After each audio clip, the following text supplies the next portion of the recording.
ఇది గనక సున్నితమైన ప్రశ్న అయితే నన్ను క్షమించాలి. మీ గత జీవితాలు అడ్డొస్తాయన్న ఆలోచన కూడా రాలేదా? రాలే అసలు. నేను ఏది వద్దు, నా లైఫ్ ఇది. పెళ్లి చేసుకున్న తర్వాత మే ఇద్దరం కలిసి యాక్ట్ చేసిన సినిమాలు 40 పైన.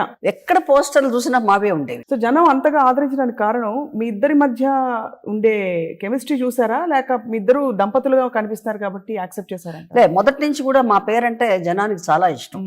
తర్వాత ఇంకా మా అత్తగారు కానీ మా ఆడబిడ్డలు కానీ అందరూ యాక్సెప్ట్ చేశారు. మా ఇంట్లోనే ఉన్నారు. తర్వాత వారిని ఎలా కన్విన్స్ చేయగలిగారు? అంటే ఒకటి ఆఫ్ కోర్స్ కృష్ణ గారు ఇష్టపడ్డారు, అదే కన్విన్స్ చేశాడు. అదే మీరు అఫెక్షనేట్ గా నేను అసలు తెలుసుగా వంటల మాయల మారి నేను వంట చేసి పెట్టేసి నేను షూటింగ్కి వెళ్ళినా సరే వెళ్లే ముందు మా అత్తగారికి మామగారికి అన్ని వంటలు చేసి అక్కడ పెట్టేసి మేకప్ వేసుకుని షూటింగ్కి వెళ్ళేదాన్ని. ఎంత ఇష్టమో వాళ్ళకి.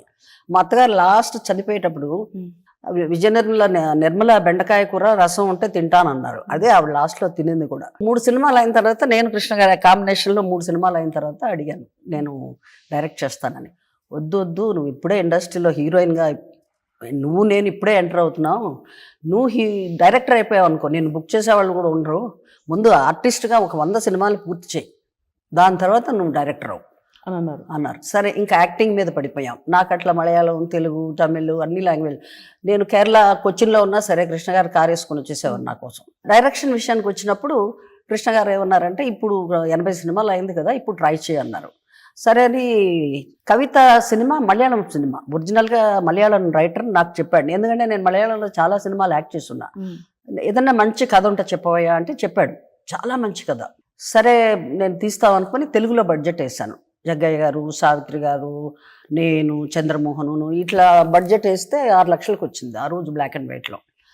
6 లక్షలు అంటే ఫస్ట్ ప్రొడక్షన్ 6 లక్షలు తట్టుకోలేము, మలయాళంలో ఫస్ట్ చేద్దాము, మలయాళంలో కూడా నాకు గ్రిప్ ఉంది కదా, అవును మలయాళంలో చేద్దామని చెప్తే కృష్ణ గారు అలాగే అన్నారు. ఇక నెక్స్ట్ సినిమా తెలుగులో మీనా.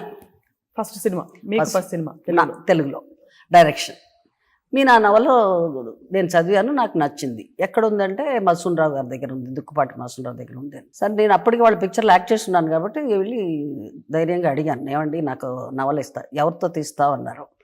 అంటే కృష్ణ గారితో. ఏంటి కృష్ణ గారితోనా? నాగేశ్వరరావు గారితో తీయడానికే నేను ఆలోచిస్తున్నాను, మాస్ హీరోతో పోయి నువ్వు క్లాస్ పిక్చర్ తీస్తావా, దీంట్లో సాంగులు ఉన్నాయా, పాడున్నాయా అంటే లేదండి నేను తీస్తాను. కృష్ణ ఒప్పుకున్నాడా ఒప్పుకున్నారండి. ఆయన నాగేశ్వరరావు గారితో తీయాలా అనేసి దాంట్లో గ్లామర్ లేదు, పాటలు లేవు అనేసి తీయలేదు ఆయన. అది రైట్స్ నాకు ఇచ్చేశారు.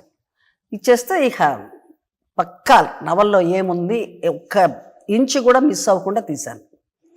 తీసి ఆ శ్రీరామనామాలు పాట చాలా గొప్ప పాట. అది తీసి సినిమా 100 రోజులు కాదు, మొదటి రోజు విజయవాడ వెళ్ళినాం రిలీజ్కి.